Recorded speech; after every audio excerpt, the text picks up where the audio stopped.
ਬਾਬਾ Hira Singh Bhattal college ਦੇ staff ਵੱਲੋਂ ਪਿਛਲੇ 21 ਮਹੀਨੇ ਤੋਂ ਤਨਖਾਹ ਨਾ ਮਿਲਣ ਅਤੇ ਪ੍ਰਿੰਸੀਪਲ ਦੇ ਗੈਰ ਜ਼ਿੰਮੇਦਾਰ ਨਾ ਰਵੱਈਏ ਦੇ ਚਲਦੇ ਕਾਲਜ ਦੇ ਮੁੱਖ ਬਲਾਕ ਵਿੱਚ ਜਿਸ ਵਿੱਚ ਪ੍ਰਿੰਸੀਪਲ ਦਫ਼ਤਰ ਸਮੇਤ ਵੱਖ-ਵੱਖ ਬ੍ਰਾਂਚਾਂ ਹਨ ਦੇ ਗੇਟ ਨੂੰ ਜਿੰਦਰਾ ਮਾਰ ਕੇ ਅਣਮਿੱਥੇ ਸਮੇਂ ਦਾ ਰੋਸ ਧਰਨਾ ਸ਼ੁਰੂ ਕਰ ਦਿੱਤਾ ਗਿਆ ਹੈ। ਇਸ ਮੌਕੇ ਗੱਲਬਾਤ ਕਰਦਿਆਂ ਕਾਲਜ ਦੇ ਸਟਾਫ ਨੇ ਕਿਹਾ ਕਿ ਉਹਨਾਂ ਨੂੰ ਪਿਛਲੇ 21 ਮਹੀਨਿਆਂ ਤੋਂ ਤਨਖਾਹ ਨਹੀਂ ਮਿਲ ਰਹੀ। ਉਹਨਾਂ ਨੇ ਦੁਖੀ ਹਿਰਦੇ ਨਾਲ ਕਿਹਾ ਕਿ ਉਹ ਬੱਚਿਆਂ ਦੀਆਂ ਫੀਸਾਂ, ਹੋਮ ਲੋਨ ਇੱਥੋਂ ਤੱਕ ਕਿ ਰਾਸ਼ਨ ਲੈਣ ਤੋਂ ਵੀ ਅਸਮਰਥ ਹੋ ਚੁੱਕੇ ਹਨ। ਇਹ ਵੀ ਕਿਹਾ ਕਿ ਕਾਲਜ ਦਾ ਪ੍ਰਿੰਸੀਪਲ ਸਮੂਹ ਸਟਾਫ ਨੂੰ ਹਨੇਰੇ ਵਿੱਚ ਰੱਖ ਰਿਹਾ ਹੈ। ਪਿਛਲੇ 21 ਮਹੀਨਿਆਂ ਤੋਂ ਸਿਰਫ ਲਾਰੇ ਵਿੱਚ ਰੱਖਿਆ ਹੋਇਆ ਹੈ।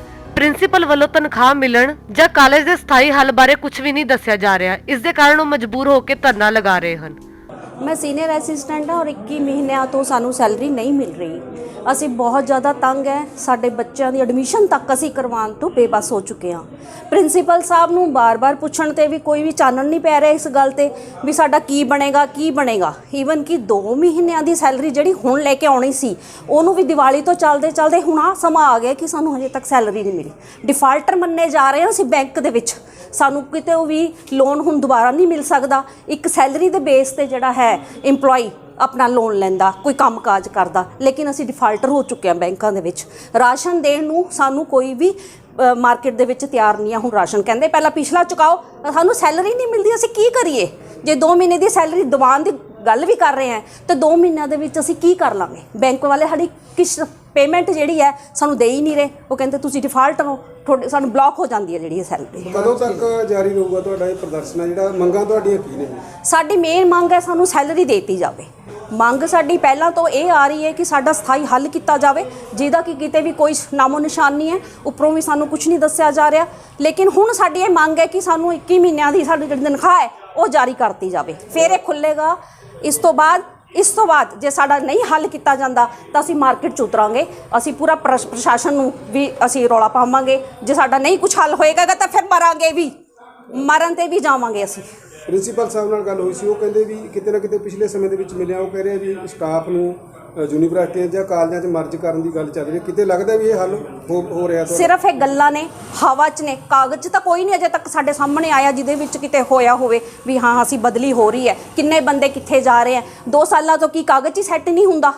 ਉਸ ਚੀਜ਼ ਨੂੰ ਪ੍ਰਿੰਸੀਪਲ ਸਾਹਿਬ ਨੂੰ ਦੇਖਣਾ ਚਾਹੀਦਾ, ਪ੍ਰਸ਼ਾਸਨ ਨੂੰ ਦੇਖਣਾ ਚਾਹੀਦਾ ਕਿ ਕਿਸ ਟਾਈਮ ਕੁਛ ਤਾਂ ਦੱਸਣ। ਸਾਨੂੰ ਕੱਢਣਾ ਰੱਖਣਾ ਕੀ ਕਰਨਾ ਕੁਛ ਤਾਂ ਸਾਨੂੰ ਦੱਸਣ। ਸਾਨੂੰ ਕੁਛ ਨਹੀਂ ਦੱਸਿਆ। ਸਾਨੂੰ ਅਸੀਂ ਹਨੇਰੇ 'ਚ ਹਾਂ, ਜੋ ਜਾਂਦੇ ਆ ਜਾਂਦੇ ਆ। ਹੁਣ ਵੀ ਸਾਨੂੰ ਸੀਟਾਂ 'ਤੇ ਬੈਠਣ ਲਈ ਕਿਹਾ ਜਾਂਦਾ। ਅਸੀਂ ਸੈਲਰੀ ਤੋਂ ਬਿਨਾਂ ਕੀ ਸੀਟਾਂ 'ਤੇ ਬੈਠੀਏ? ਮਜਬੂਰ ਹੋ ਚੁੱਕੇ ਹਾਂ, ਅਸੀਂ ਥੱਕ ਚੁੱਕੇ ਹਾਂ। ਹੁਣ ਮੈਂ Mahinderpal Singh, Baba Hira Singh Bhathal engineering and technology college Lehra Gaga ਵਿਖੇ ਪਿਛਲੇ 13 ਸਾਲਾਂ ਤੋਂ ਜੂਨੀਅਰ ਸਹਾਇਕ ਦੇ ਵਜੋਂ ਇੱਥੇ ਕੰਮ ਕਰ ਰਹੇ ਹਾਂ। ਧਰਨਾ ਅਸੀਂ ਮਜਬੂਰ ਹੋ ਕੇ ਲਾਇਆ। ਸਾਨੂੰ ਪਿਛਲੇ 21 ਮਹੀਨੇ ਹੋ ਗਏ ਬਿਨਾਂ ਤਨਖਾਹ ਤੋਂ ਕੰਮ ਕਰਦੇ ਹੋਏ। ਅਸੀਂ ਬਹੁਤ ਜਗ੍ਹਾ ਆਪਣੀ ਬੇਨਤੀ ਕਰ ਚੁੱਕੇ ਹਾਂ। ਪ੍ਰਿੰਸੀਪਲ ਸਾਹਿਬ ਨੂੰ ਅਸੀਂ ਬਹੁਤ ਬੇਨਤੀ ਕਰ ਚੁੱਕੇ ਹਾਂ। ਸਾਡੇ ਬੱਚਿਆਂ ਦੀਆਂ ਫੀਸਾਂ ਖੜੀਆਂ ਨੇ, ਸਕੂਲ ਵੱਲੋਂ ਨੋਟਿਸ ਆਉਂਦੇ ਆ, ਸਾਨੇ ਪਰਸਨਲ ਲੋਨ ਲੈ ਰੱਖੇ ਆ, ਬੈਂਕਾਂ ਵੱਲੋਂ ਨੋਟਿਸ ਆਉਂਦੇ ਆ, ਪਰ ਸਾਡੀ ਕਿਤੇ ਵੀ ਕੋਈ ਸੁਣਵਾਈ ਨਹੀਂ ਹੋ ਰਹੀ। ਸਾਨੂੰ 20 ਮਹੀਨੇ ਹੋ ਗਏ ਬਿਨਾਂ ਤਨਖਾਹਾਂ ਤੋਂ ਕੰਮ ਕਰਦੇ। ਬਾਜ਼ਾਰਾਂ ਵਿੱਚ ਜਿਹੜਾ ਅਸੀਂ ਸਮਾਨ, ਸਾਡੀ ਘਰਾਂ ਦੇ ਵਿੱਚ ਜਿਹੜਾ ਸਮਾਨ ਜਾਂਦਾ ਹੈ ਰਸੋਈ ਦਾ, ਉਹ ਵੀ ਉਹਨਾਂ ਨੇ ਵੀ ਬੰਦ ਕਰ ਦਿੱਤਾ ਸਾਨੂੰ। ਇੱਥੋਂ ਤੱਕ ਅਸੀਂ ਮਜਬੂਰ ਹੋ ਗਏ ਹਾਂ ਵੀ ਹੁਣ ਇਹ ਲਾਸਟ ਸਟੇਜ ਹੈ ਜਿਹੜਾ ਅਸੀਂ ਇਹ ਧਰਨਾ ਲਾਇਆ ਕਾਲਜ ਦੇ ਵਿੱਚ। ਤੇ ਆਪਣੀਆਂ ਮੰਗਾਂ ਸਿਰਫ ਇਹੀ ਹੈ, ਸਾਡੀਆਂ ਇਹੀ ਮੰਗ ਹੈ ਵੀ ਸਾਨੂੰ ਸਾਡੀ ਤਨਖਾਹਾਂ ਜਾਰੀ ਕੀਤੀਆਂ ਜਾਣ। ਪ੍ਰਿੰਸੀਪਲ ਆਫਿਸ ਨੂੰ ਕਿਉਂ ਲਾਇਆ ਤਾਲਾ? ਪ੍ਰਿੰਸੀਪਲ ਆਫਿਸ ਨੂੰ ਇਸ ਕਰਕੇ ਤਾਲਾ ਲਾਇਆ ਕਿਉਂਕਿ ਪ੍ਰਿੰਸੀਪਲ ਸਾਹਿਬ ਸਾਨੂੰ ਪਿਛਲੇ 2 ਸਾਲਾਂ ਤੋਂ ਲੋਲੀਪੌਪ ਦੇ ਰਹੇ ਹੈ ਵੀ ਅਸੀਂ ਤੁਹਾਡੀਆਂ ਤਨਖਾਹਾਂ ਦੇ ਬਾਰੇ ਗੱਲ ਕਰਾਂਗੇ, ਅਸੀਂ ਤੁਹਾਡੇ ਸਟਾਫ ਦੀ ਸ਼ਿਫਟਿੰਗ ਬਾਰੇ ਗੱਲ ਕਰਾਂਗੇ, ਪਰ ਸਾਨੂੰ ਅਜੇ ਤੱਕ ਕੋਈ ਵੀ ਚਾਨਣਾ ਇਹਦੇ ਵਿੱਚ ਦਿਖਦਾ ਨਹੀਂ। ਅੱਜ ਅਸੀਂ ਹਾਰ ਕੇ ਮਜਬੂਰ ਹੋ ਕੇ ਇਸ ਪ੍ਰਬੰਧਕੀ ਬਲਾਕ ਨੂੰ ਅਸੀਂ ਬੰਦ ਕੀਤਾ।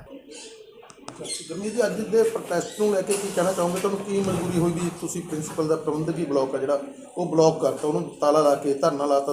ਕਿੱਥੋਂ ਤੱਕ ਧਰਨਾ ਚੱਲੂ? ਕੀ ਟਾਈਮਿੰਗ ਹੈਗੀ ਹੈ ਧਰਨੇ?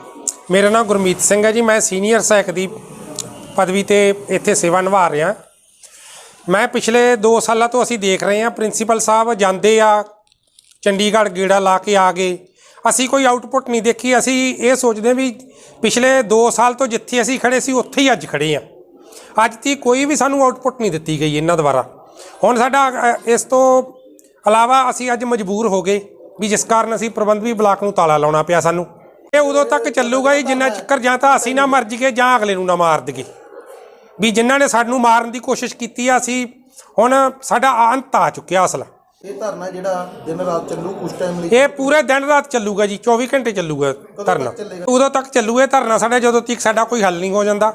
ਅਸੀਂ ਆਉਣ ਵਾਲੇ ਸਮੇਂ ਵਿੱਚ ਲਹਿਰਾ ਗਾਗਾ ਵਿੱਚ ਰੋਸ ਪ੍ਰਦਰਸ਼ਨ ਕਰਾਂਗੇ ਕਾਲੀਆਂ ਝੰਡੀਆਂ ਲਾ ਕੇ ਵੀ ਅਸੀਂ ਪਿਛਲੇ 21 ਮਹੀਨਿਆਂ ਤੋਂ ਸਾਨੂੰ ਤਨਖਾਹਾਂ ਨਹੀਂ ਦਿੱਤੀਆਂ ਜਾ ਰਹੀਆਂ ਸਰਕਾਰ ਦੁਆਰਾ।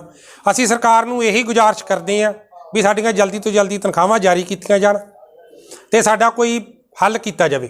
ਕਾਲਜ ਪ੍ਰਿੰਸੀਪਲ ਨੇ ਗੱਲਬਾਤ ਕਰਦੇ ਕਿਹਾ ਕਿ ਕਾਲਜ ਸਟਾਫ ਨੂੰ ਅਪ੍ਰੈਲ 2019 ਤੋਂ ਤਨਖਾਹ ਨਹੀਂ ਮਿਲਦੀ, ਜਿਸ ਦੇ ਰੋਸ ਵਜੋਂ ਉਹਨਾਂ ਨਾਲ ਮੁਕਬਲ ਆਪ ਨੂੰ ਜੰਦਰਾ ਮਾਰ ਕੇ ਧਰਨਾ ਲਗਾਇਆ ਹੋਇਆ ਹੈ। ਅਸਲ 'ਚ ਸੈਲਰੀਜ਼ ਦੀ ਡਿਮਾਂਡ ਹੈ ਇਹਨਾਂ ਦੀ, ਪੁਰਾਣੀ ਪੈਂਡਿੰਗ ਸੈਲਰੀਜ਼ ਹੈ। ਅਪ੍ਰੈਲ 19 ਤੋਂ ਇਹਨਾਂ ਨੂੰ ਸੈਲਰੀ ਨਹੀਂ ਮਿਲੀ ਹੈ ਤੇ ਉਹਦੇ ਲਈ ਅਸੀਂ ਜਿਹੜੇ ਸਾਡੇ ਕੋਲ ਫੰਡ ਮੌਜੂਦ ਹੈਗੇ ਉਸ 'ਚੋਂ ਅਪਰੂਵਲ ਮੰਗੀ ਹੋਈ ਹੈ। ਉਹ ਫਾਈਲ ਜਿਹੜੀ ਹੈ ਡਾਇਰੈਕਟਰ ਸਰ ਤੋਂ ਅਸੀਂ ਕਨਫਰਮ ਕੀਤਾ ਸੀ, ਉਹਨਾਂ ਨੇ ਕਲੀਅਰ ਕਰਤੀ ਹੈ, ਪਰ ਹਲੇ ਡਾਊਨ ਮਾਰਕ ਹੋ ਕੇ ਸਾਨੂੰ ਲੈਟਰ ਨਹੀਂ ਇਸ਼ੂ ਹੋਇਆ। ਉਹ ਅਸੀਂ ਉਹਨਾਂ ਰਿਕੁਐਸਟ ਕੀਤੀ ਹੈ। ਸਾਨੂੰ ਪਤਾ ਲੱਗਿਆ ਕਿ ਜਿਨ੍ਹਾਂ ਕੋਲ ਹੈਗੀ ਹੈ ਆਨਲਾਈਨ ਆਈਡੀ 'ਚ ਉਹਨਾਂ ਨੂੰ ਕਰੋਨਾ ਹੋ ਗਿਆ। ਤੇ ਅਸੀਂ ਕੱਲ੍ਹ ਜਾ ਕੇ ਹੁਣ ਉਹ ਰਿਕੁਐਸਟ ਕਰਾਂਗੇ ਜਾਂ ਤਾਂ ਕਿਸੇ ਨੂੰ ਜੇ ਉਹ 4 'ਚ ਅੱਗੇ ਮਿਲਦਾ ਠੀਕ ਹੈ, ਨਹੀਂ ਤਾਂ ਉਹ ਫਾਈਲ ਕਲੀਅਰ ਹੋ ਜਾਏ ਚਾਹੇ ਆਨਲਾਈਨ ਹੋਏ। ਕਿੰਨੇ ਕੁ ਮਹੀਨੇ ਤੋਂ ਤਨਖਾਹ ਨਹੀਂ ਮਿਲੀ ਮੁਲਾਜ਼ਮਾਂ ਨੂੰ ਕਾਲਜ? ਸੈਲਰੀ ਵੈਸੇ ਤਾਂ ਅਪ੍ਰੈਲ 19 ਤੋਂ ਹੀ ਪੈਂਡਿੰਗ ਹੈ ਜੀ। ਪੁਰਾਣੀ ਸੈਲਰੀਜ਼ ਵੀ ਵਿੱਚ ਸਾਨੂੰ ਵਿੱਚ ਮਿਲਦੀਆਂ ਰਹੀਆਂ, ਪਰ ਉਹ ਹੈ ਕਿ ਕੰਟੀਨਿਊਸ ਸੈਲਰੀ ਨਹੀਂ ਮਿਲ ਰਹੀ ਨਾ। ਅਪ੍ਰੈਲ 19 ਤੋਂ ਤਾਂ ਸੈਲਰੀ ਮਿਲੀ ਨਹੀਂ ਹੈ, ਮਤਲਬ ਜਿਹੜੀ ਪੈਂਡਿੰਗ ਹੀ ਹੈ। ਪ੍ਰਾਈਮ ਮੁੱਦੇ ਲਈ ਸੰਗਰੂਰ ਤੋਂ ਗਗਨਦੀਪ ਸਿੰਘ ਦੀ ਰਿਪੋਰਟ।